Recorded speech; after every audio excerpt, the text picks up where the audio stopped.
ఉత్తరప్రదేశ్లో ఒక దారుణమైన ఘటన జరిగింది. స్థానికులందరినీ కూడా ఒక్కసారిగా భయభ్రాంతులకు గురిచేసిన ఘటనది. 2 ఏళ్ల బాలుడు రేబిస్తో మృతి చెందిన వార్త ఆ చుట్టుపక్కలంతా కూడా కలకలం రేపింది. ఎందుకంటే ఆ బాలుడిని ఏ కుక్క కరవలేదు.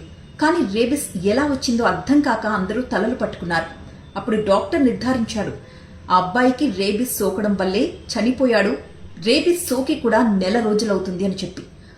అవాక్కవ్వడం తల్లిదండ్రుల వంతైంది. అసలేం జరిగింది అంటే, కొన్ని రోజుల క్రితం ఆ బాలుడు ఇంటి బయట ఆడుకుంటూ ఉండగా కింద పడిపోయాడు. దాంతో అతడి కాలికి గాయమైంది. ఆ గాయం పైన పక్కనే ఉన్న కుక్కొచ్చి దాన్ని నాకింది. ఇది పేరెంట్స్ కూడా చూశారు. కానీ వాళ్లకు తెలీదు, కుక్క నాకినా కూడా రేబిస్ వచ్చే ప్రమాదం ఉంటుంది అని చెప్పి. కానీ ఆ బాలుడి విషయంలో దురదృష్టవశాత్తు ఆ నాకిన కుక్కకి రేబిస్ ఉండడంతో ఈ అబ్బాయికి కూడా రేబిస్ సోకింది. కానీ ఆ లక్షణాలు 1 నెల రోజుల తరువాత బయటపడ్డాయి. నీళ్లు చూస్తే భయపడడం, వింత వింతగా అరవడం, అసాధారణమైన కదలికలు బాలుడిలో.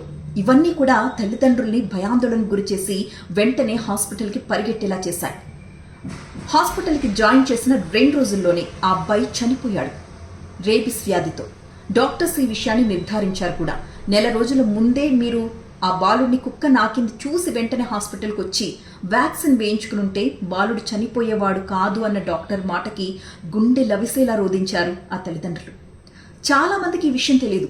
కుక్కలు కరిస్తేనే రేబిస్ వస్తుంది అనుకుంటారు. కానీ మన శరీరం మీద ఏదైనా గాయాలున్నప్పుడు ఆ గాయం మీద కుక్క నాకినా కూడా రేబిస్ 100% వచ్చి తీరుతుంది. సో వెంటనే స్థానికులందరూ అలర్ట్ అయిపోయారు. 30 మంది హుటాహుటిన హాస్పిటల్కి వెళ్లి రేబిస్ వ్యాక్సిన్ వేయించుకున్నారంటే వాళ్ళు ఎంత భయభ్రాంతులకు గురయ్యారో ఒక్కసారి ఆలోచించండి. ఆ రాష్ట్రం ఈ రాష్ట్రం అన్న తేడా లేదు. ఎక్కడ పడితే అక్కడ కుక్కలు ఇలాగే మనుషులపై దాడి చేస్తున్నాయి. ఈ విషయం సుప్రీంకోర్టు వరకు వెళ్లి పెద్ద చర్చ జరుగుతుందంటే పరిస్థితి ఎంత తీవ్రంగా ఉందో అర్థం చేసుకోండి. ఒక్క కుక్కలే కాదు, కుక్కలు, పిల్లులు, కోతులు, ఈ 3 ఏది కొరికినా నాకినా కూడా రేబిస్ ఖచ్చితంగా వస్తుంది. ఈ వీడియో అందరికీ షేర్ చేయండి. తెలియని వాళ్ళు తెలుసుకుంటే ఒక ప్రాణం నిలబెట్టిన వాళ్ళు అవుతారు.